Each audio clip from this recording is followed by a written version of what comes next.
My name is Ryan Clark. I'm 38 years old, married, no kids, and I work as an automation engineer here in Seattle. My life, up until a few weeks ago, followed a fairly predictable rhythm.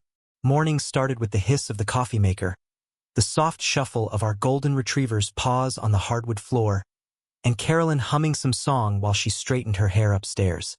You get used to a certain kind of peace, the assumed normalcy of it all, and you don't notice when that peace starts to shift. Not right away, but the morning everything changed. I noticed. Started small. I was standing in the kitchen, pouring hot water into my travel mug, when I saw a piece of paper half-tucked under yesterday's grocery list. It was a receipt, nothing unusual at first glance. But then I read it. Allura Bistro, downtown. I'd never been. The timestamp was from the night before at 7:42 p.m. 2 entrees, a bottle of Pinot Noir, creme brulee, $68.75. I stared at the subtotal, blinking. My first thought was that it had to be old, maybe from weeks ago, something she just dug out from a purse. But the date proved otherwise. And we didn't eat out last night. We had leftovers, Thai curry from the night before. She said she was swamped with work and didn't want to cook. I remembered washing the dishes while she sat on the couch, tapping away on her laptop. I called out without thinking, "Hey, what's this?" Carolyn was coming down the stairs then, still adjusting one of her earrings, hair damp from the shower. She looked polished, heels, makeup a little heavier than usual for a weekday. She glanced at the receipt for all of half a second and shrugged. "Oh," she said, like it wasn't anything. "That's from lunch with some coworkers yesterday. The server probably just rang it in weird. Wine at lunch." She didn't even blink. "One of the girls ordered it. We shared a bottle. It was a celebration. Someone on the team got promoted." Something in her voice set me off. Flat, like reading a line from a script she barely cared to memorize. Then she added, "You're not going to do this again, are you?" That stopped me. "Do what again?" She ******* me a look. Not angry, just tired. Like she was dealing with a child she didn't have time for. Get weird. Jealous over nothing. It's exhausting, Ryan. I opened my mouth to protest, to ask more. But she was already grabbing her laptop bag and sliding on her blazer. Her perfume lingered behind her. Something stronger and muskier than usual. New. I hadn't noticed it before, and I'm the type of guy who notices little things. That's the irony. Noticing was the problem. Before I could say anything else, she kissed me on the cheek, absent, mechanical, and muttered, "I have a client meeting in Bellevue. Don't wait up, might run late." And just like that, she was gone. I stood there in the middle of our kitchen, clutching that little piece of paper like it was evidence. Maybe because it was. Something gnawed at me. Not the receipt itself, but the ease of her response. The automatic deflection. The way she twisted the conversation in less than 30 seconds, into me being the irrational one. I didn't raise my voice. I didn't accuse her. I asked a basic question. But somehow I was already on the defensive. I told myself I was overthinking it. But I couldn't stop replaying the night before in my head. She'd come home late, said traffic was awful. Didn't seem particularly tired, but claimed she was wiped out. She barely touched her dinner. Instead, she curled up with her laptop and kept saying she had to catch up on some briefs. I asked what they were about. She just waved it off. "Work stuff. You wouldn't be interested." That stuck with me. Carolyn used to talk about everything. She'd get excited when her firm landed a new client or gossip about office politics like it was a reality show. Lately, though, the details had dried up. Her answers were shorter. Her phone never left her side. Screen down, locked, silent. Once, I saw a message pop up that said just, "Miss you."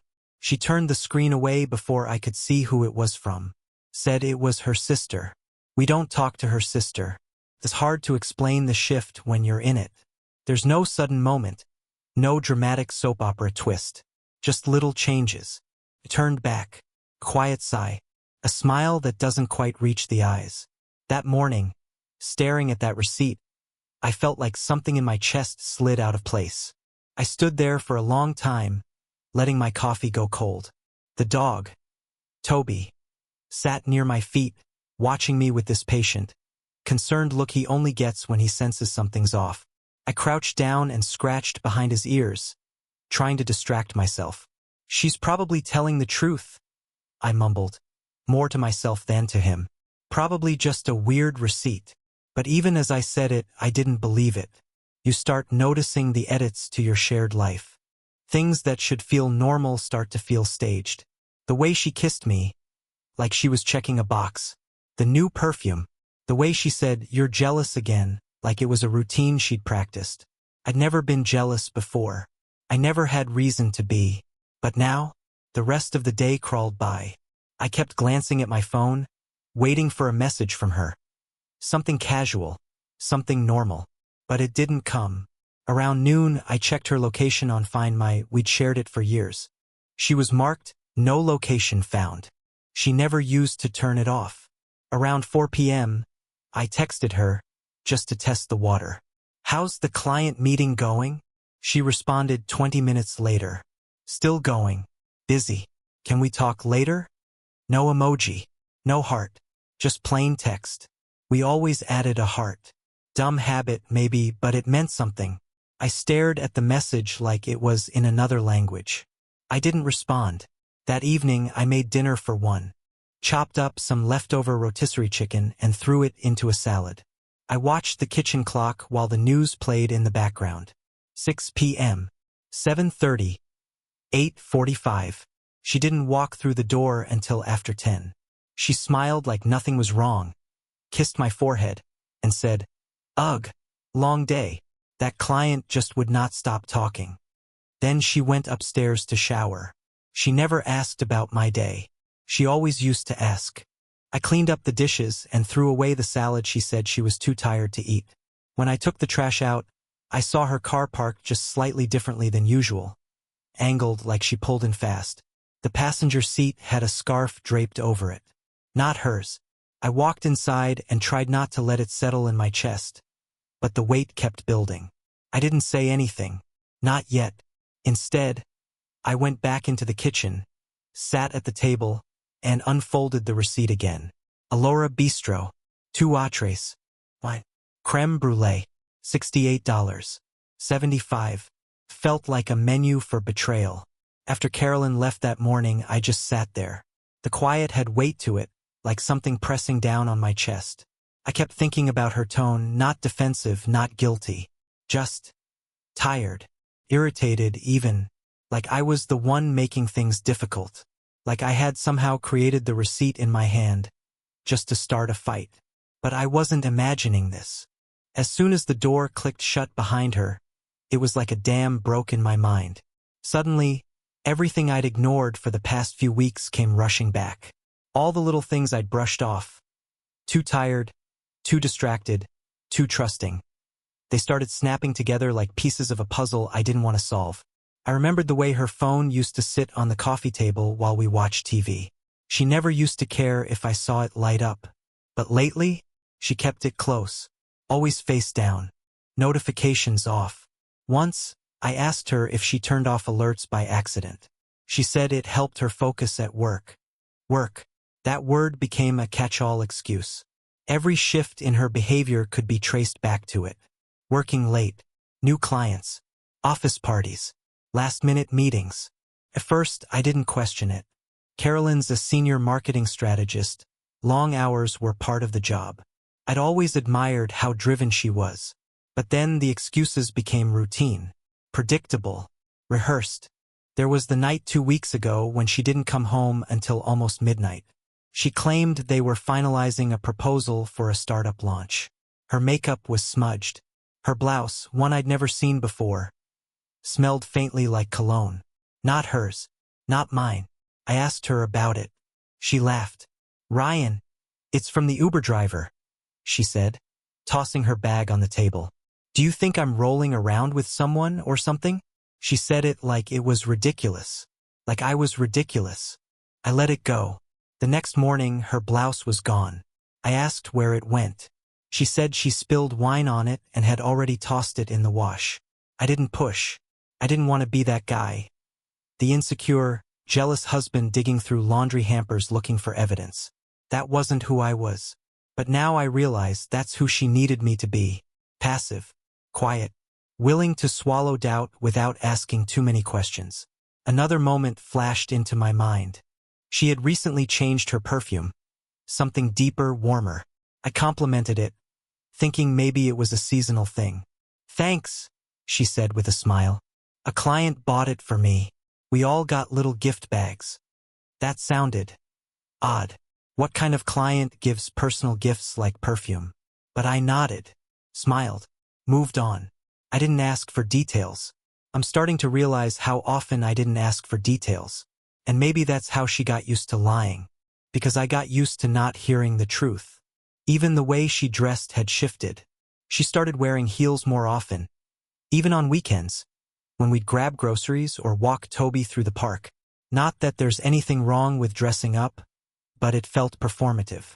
Like she was dressing for someone else, not me. At first, I told myself it was just a phase. People go through style changes. Maybe she was just rediscovering herself. But the more I noticed, the more obvious it became. She wasn't dressing for herself. She was being watched. Not by me, someone else. Then there was the bathroom laptop incident. That one still stings. A few nights ago, I'd walked by our bedroom on the way to grab something from the laundry room. The door to the master bath was shut, and I could hear her voice inside, low, fast, serious. I paused, thinking she was on the phone. Then I heard her say, "No, not tonight. He's still up." I froze. A few seconds later, the water turned on. A minute after that, she walked out with her towel around her. Laptop clutched to her chest like a secret. I didn't say anything. Couldn't. My heart was thudding in my ears. I asked if she was okay. And she smiled. "Just a video call with the team in Singapore," she said. Singapore. It's always somewhere far away. Somewhere I can't verify. That night, I laid in bed next to her, staring at the ceiling, listening to her steady breathing, and wondering who she was talking to, and why she said he was still up. She used to fall asleep with her head on my chest. Now she curled up on the far edge of the mattress, facing the wall.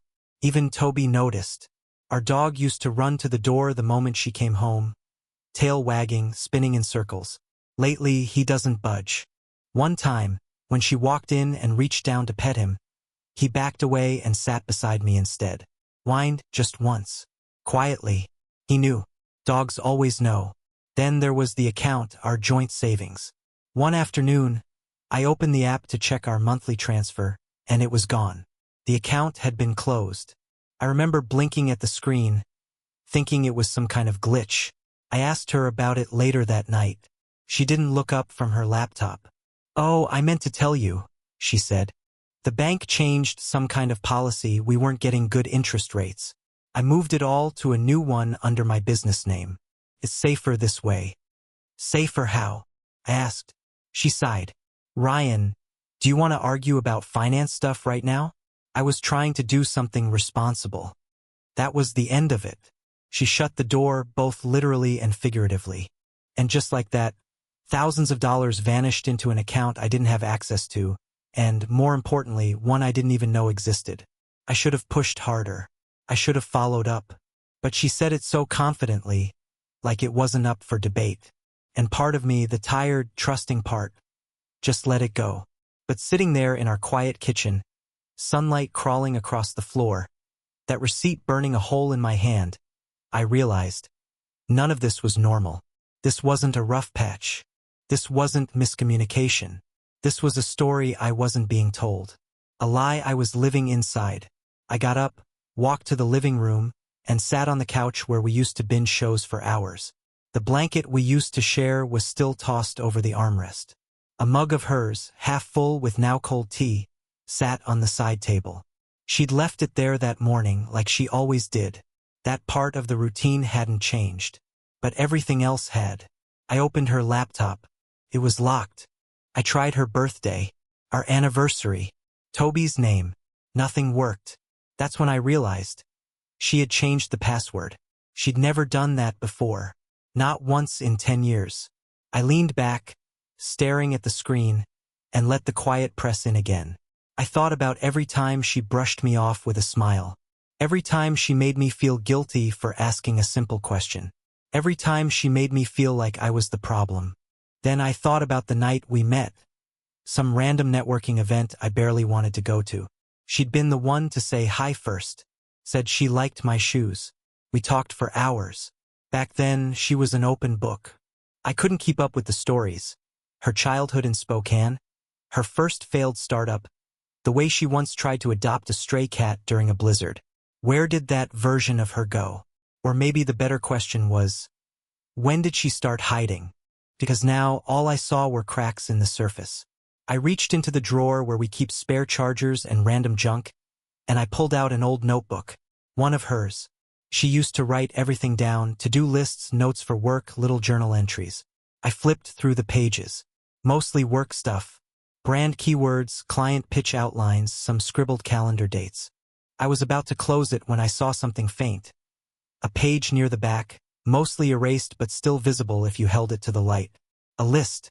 Alora, Friday. For PM, car washes. NBS. Call back, secure line. Don't forget the scarf. Leave it visible. I read that line 3 times. Leave it visible? Was this all intentional? That scarf in her car, was it a prop? I set the notebook down slowly. My fingers were trembling. I wasn't overthinking. I wasn't paranoid. This was something else entirely. And for the first time since this all started, I felt something colder than anger. Resolve. By Friday, I couldn't keep pretending everything was normal. Something in me had crossed a line, that quiet, invisible threshold between suspicion and knowing. It wasn't one single thing. It was the collection of them. The new perfume, the locked laptop, the scarf, the lies wrapped in calm explanations. All of it hummed in the back of my skull like white noise that never stopped. That morning, Carolyn stood by the mirror in our bedroom, curling her hair, humming softly. She looked happy. There was a small suitcase by the bed. "What's that?" I asked. She smiled through the mirror.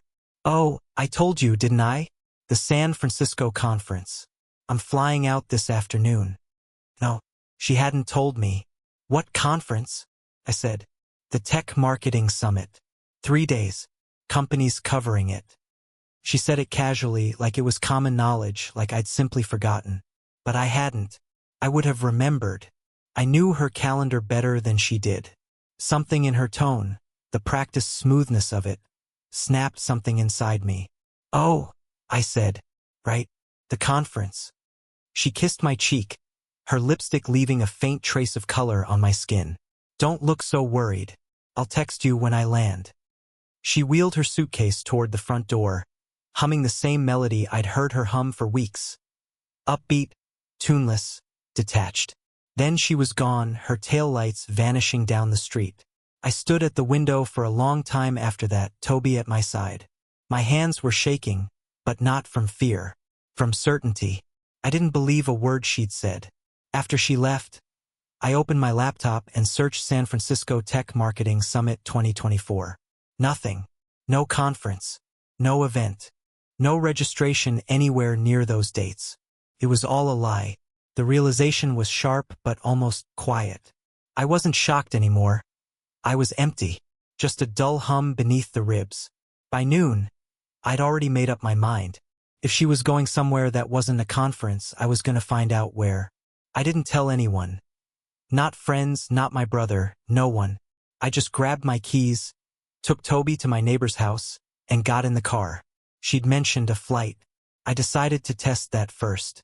I drove toward Seattle-Tacoma and parked where I could see the departure area. I waited. Half an hour. 40 minutes. No sign of her. The clock on my dashboard ticked loud in the silence. Then, just before 1 o'clock, her silver SUV appeared at the intersection. But instead of turning toward the airport entrance, she veered left, heading back toward the city. My pulse jumped. I followed at a distance. She didn't notice me. She never looked in the rearview mirror, never hesitated. She was focused, calm, like someone following a plan. After 20 minutes, she turned into the waterfront district, where a row of hotels faced the bay. Then I saw it. The Harbor View Hotel. Mid-range. Discreet. The kind of place for business trips or affairs. I parked across the street, behind a delivery van. Through the windshield, I watched her pull into the lot, step out and smooth down her coat. Her phone was in her hand.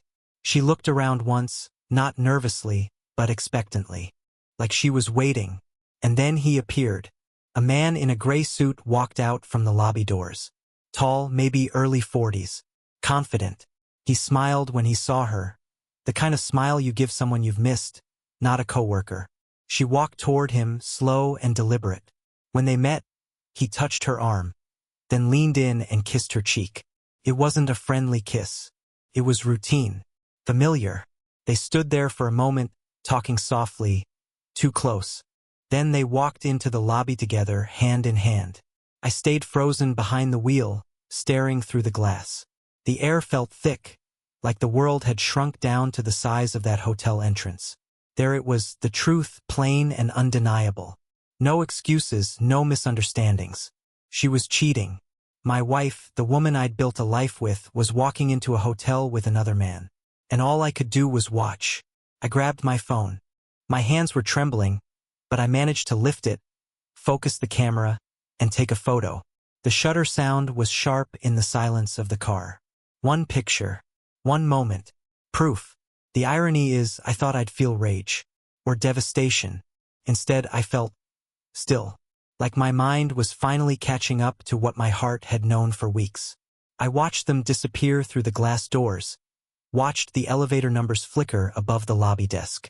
Then I sat back in the driver's seat and stared at the steering wheel, tracing its edges with my thumb. I didn't cry. I didn't scream. I just sat there, listening to my own heartbeat. Each thud matched the same question over and over. Why? I tried to imagine her reasons. Maybe she was lonely, maybe bored, maybe she just wanted to feel something new. But none of it justified the hollow ache spreading through me. The betrayal wasn't just physical. It was the months of pretending. The laughter. The good morning kisses. The way she still said love you on her way out the door. All lies. At some point, I realized I'd been sitting there for nearly 2 hours. The sun had started to dip, the sky turning gold. My phone buzzed. A text. Boarding soon. Love you. I stared at the screen until the words blurred. Then I took a **T and saved it beside the photo I'd taken earlier. 2 pieces of evidence, one life split clean down the middle. Around 6 they came out. She was laughing. Her hair was slightly mussed. Her coat draped over her arm. The man had his hand on her back, guiding her through the door. She leaned into him. They paused at the curb, and he kissed her again, this time on the mouth. Quick. Familiar. They didn't see me. Or maybe they did and didn't care. She climbed into his car, a black Lexus, and they drove off. I didn't follow. I didn't need to. The image was burned into my brain like a brand. Instead, I drove home.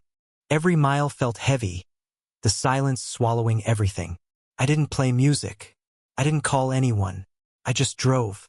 When I pulled into the driveway, the house looked exactly the same as it always did. Porch light glowing softly, curtains half drawn, everything in its place. You'd never know it was the scene of a quiet collapse. I walked inside, dropped my keys on the counter, and sat at the kitchen table. The receipt from Alora Bistro was still there, under the same folded grocery list. I took it in one hand, the photo in the other, and laid them side by side. The beginning and the end. It all lined up now. The lies, the late nights, the perfume, the hidden account. Every thread tied to this one moment, this one man, this one hotel. I should have felt anger, maybe vengeance. But what I felt was worse, clarity. Because now, I knew who she was when I wasn't looking. When she came home that night, around 11, she acted exhausted. Flight delays, she said. You wouldn't believe the chaos. She laughed, kicked off her shoes, and started telling me about fake coworkers I'd never met. I smiled, nodded, said I was glad she was home. And as she talked, I looked at her face. Her practiced ease, the way she crossed her legs, the faint red mark on her collarbone she hadn't noticed yet, and I realized something simple devastating and final. The woman sitting across from me wasn't my wife anymore. She was someone else entirely. I didn't confront her that night, not because I was scared, but because I was past the point of wanting a fight. After years together, I could predict every step of how that argument would go. She'd deny, redirect, maybe even cry. Then she'd twist it around until I was apologizing for not trusting her. I couldn't stomach that. Not again. So I stayed quiet. I let her talk about fake meetings and pretend coworkers. Watched her sit across from me at the dinner table with the same calm confidence she'd worn the night before she walked into that hotel. It wasn't guilt I saw in her eyes. It was strategy. She wasn't nervous because she didn't think I'd ever find out. She thought she was smarter than me. That thought kept me awake long after she'd fallen asleep. I lay there beside her, staring at the ceiling, listening to her steady breathing. I remembered all the nights she'd stayed late at work, all the calls that suddenly dropped when I entered the room, all the half-truths that sounded so convincing when I wanted to believe them. Now, none of it made sense, and yet all of it did. By the third sleepless night, I wasn't angry anymore. I was curious, and that's a dangerous place to be. Curiosity doesn't yell. It investigates. Saturday morning, she left early, saying she had reports to finish. I waited 20 minutes after the door shut before sitting at her desk. She'd always been territorial about it. Papers neatly stacked, drawers locked. But I knew where she kept the spare key. Tucked in the back of the junk drawer, taped under an old stapler. I opened the top drawer expecting work documents. What I found instead made my stomach twist. Folders labeled with company names I didn't recognize. Northbridge Solutions, Evermark Systems, Calden Group. Inside were printed invoices, all bearing her signature and mine. Only I had never seen them before. I picked one up, scanned the lines. Consulting fees, automation contracts, tens of thousands of dollars in payments approved to our joint account. At first, I thought it was just some tax paperwork. Then I looked closer. Each invoice had my digital signature or something close to it. The scrawl was identical, but the date format wasn't mine. I always wrote month, day, year. These were written day, month, year. Small detail, but I noticed. That's when it hit me. Someone forged my signature.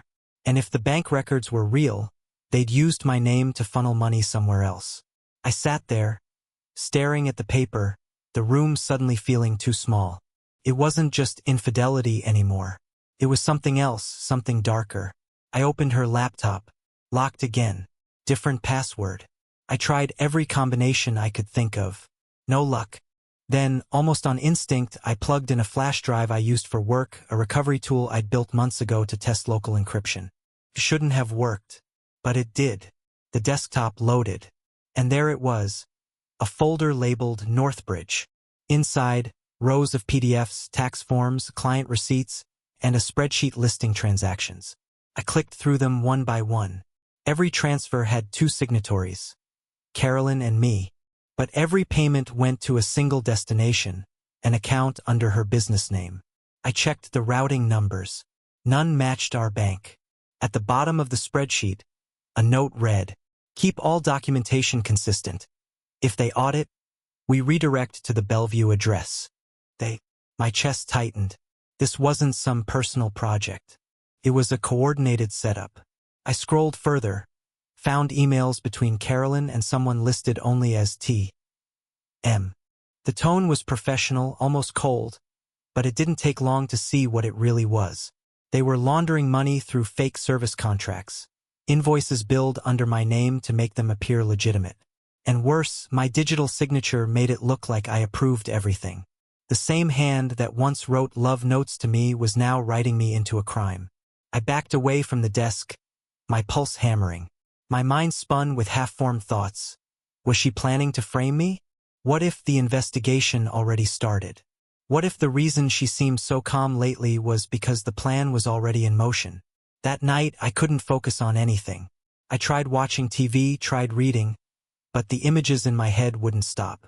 I kept seeing her at that hotel, not just betraying me emotionally, but erasing me legally, piece by piece. The following week, I got my answer. It started with a phone call from a number I didn't recognize. "Mr. Clark?" a stern voice said. "This is Special Agent Reynolds, Financial Crimes Division. We need to ask you a few questions regarding Northbridge Solutions." My mouth went dry. "What about it?" "You're listed as co-owner and signatory on several questionable contracts. We'd like you to come in for a statement." I remember staring at the wall, the air leaving my lungs. I think there's been a mistake." He paused. "Then you'll want to clear it up quickly." The line went dead. When I told Carolyn that evening, she barely flinched. "It's probably a misunderstanding," she said, sipping her wine. "You know how audits go. Why didn't you tell me we owned a company?" I asked. She looked at me like I was being dramatic. "Ryan, it's just paperwork. A side thing for tax purposes. My accountant said it'd be easier that way." Her composure was unsettling. No panic, no surprise, just smooth, practiced calm. The next day, I went in for questioning. 3 hours in a sterile office. 2 agents across from me, flipping through documents I'd never seen before. All signed in my name. I explained everything. How I didn't know about the company. How I never touched a cent. But they just kept glancing at each other, skeptical. By nightfall, I was in custody for office fraud. 3 nights in a holding cell, under buzzing fluorescent lights, replaying every conversation, every lie. I wondered if she even knew I was gone. When my lawyer finally got me released, he handed me a thick envelope. "They're dropping the charges," he said. "Signature analysis proved forgery. But I'd suggest keeping your distance from whoever did this." Whoever did this? My wife. I went home that evening. The house looked untouched, exactly as I'd left it. She was in the kitchen, typing on her laptop, calm as ever. When she looked up, she smiled. "Rough day?" There were papers spread across the table, contracts, reports, company seals. I recognized the logo. Northbridge. "Carolyn," I said quietly, "what is this?" She didn't answer. She just froze for a second, then started gathering the papers, slipping them into her bag. "You wouldn't understand. It's complicated." "No," I said, my voice steady now. "It's actually very simple." I pulled the forged documents from my jacket pocket, the evidence from the investigator, the photo from the hotel, and laid them in front of her like cards on a table. "This is everything. The lies, the money, the man, the company. It's all here." She stared at the pile, then at me. Her expression didn't crack. Not anger, not fear. Just silence, the kind that feels like a confession without words.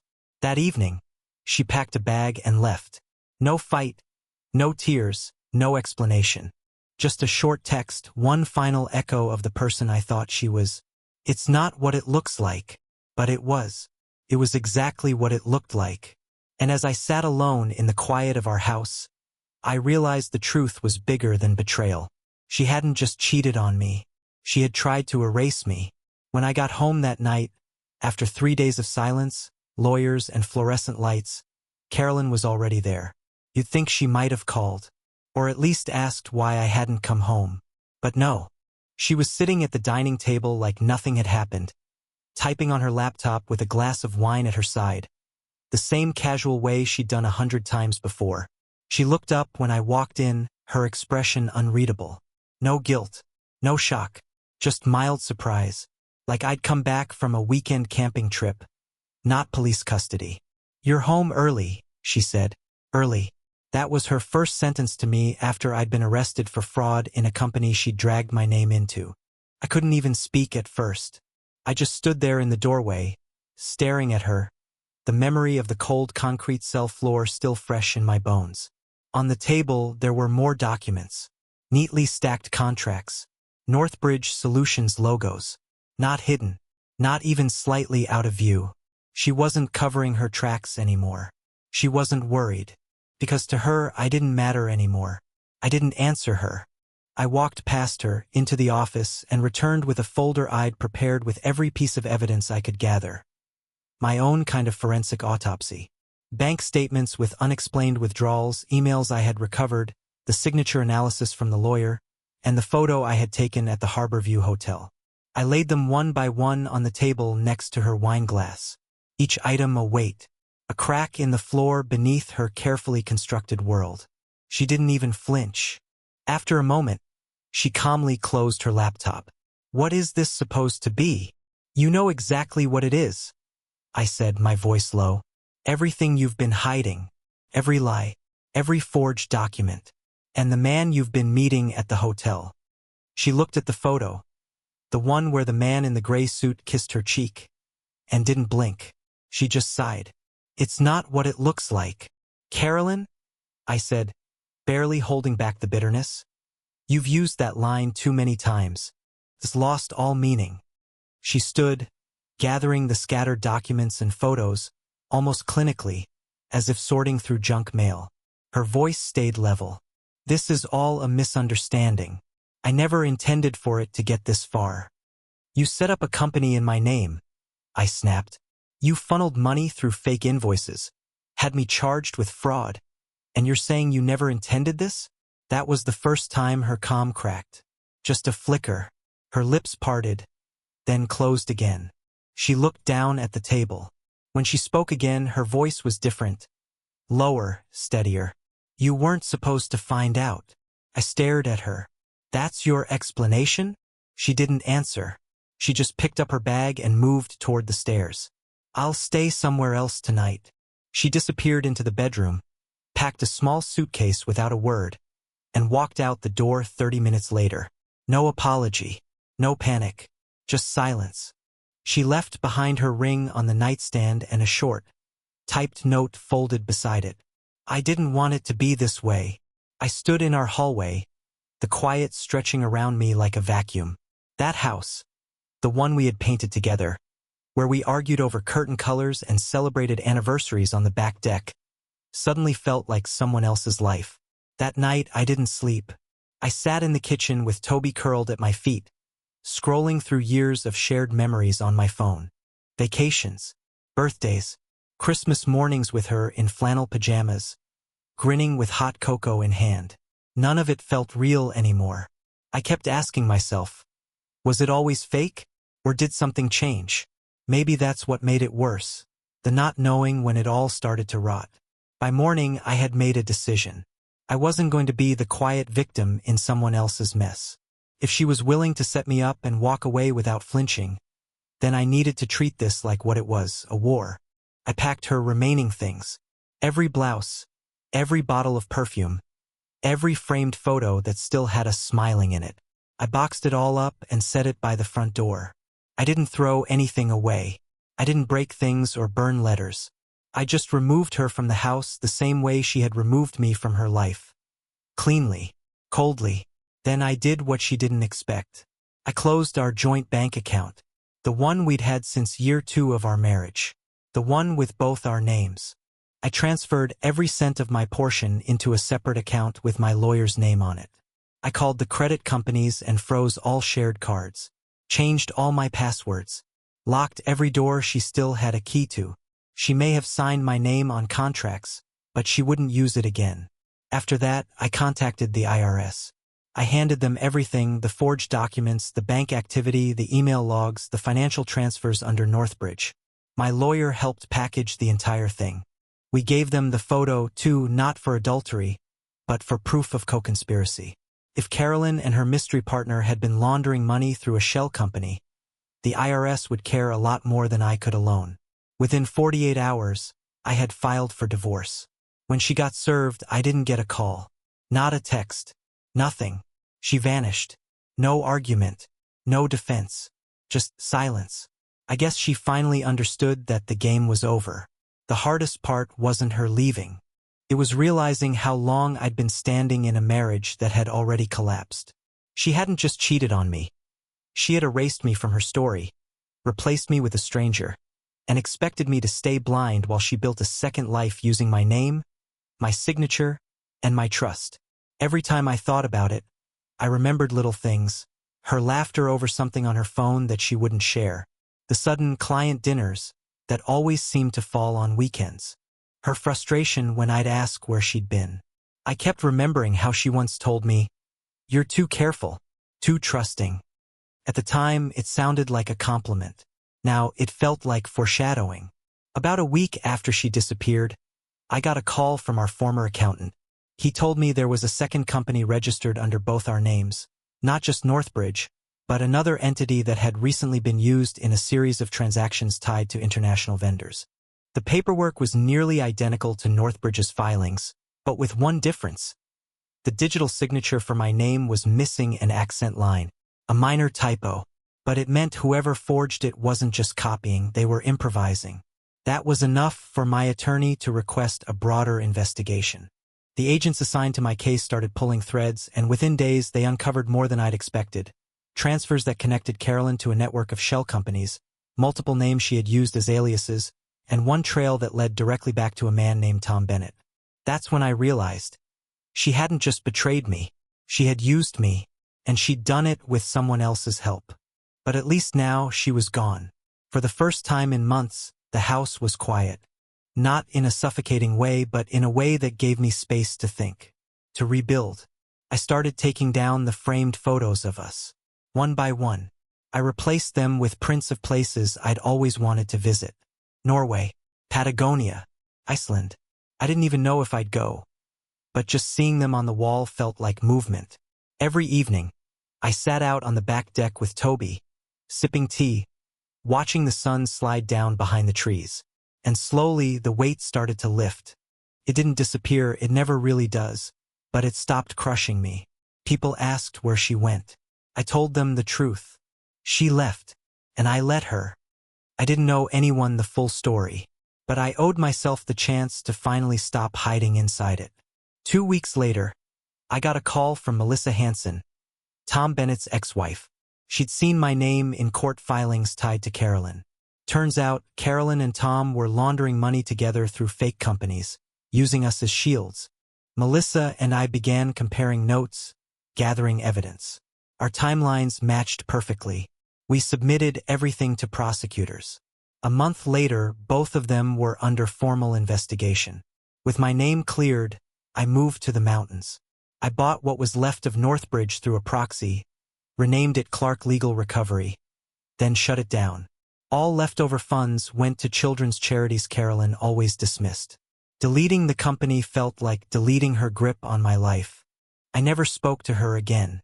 Sometimes the most powerful revenge is silence, the kind that echoes in the guilty when no one's left to listen.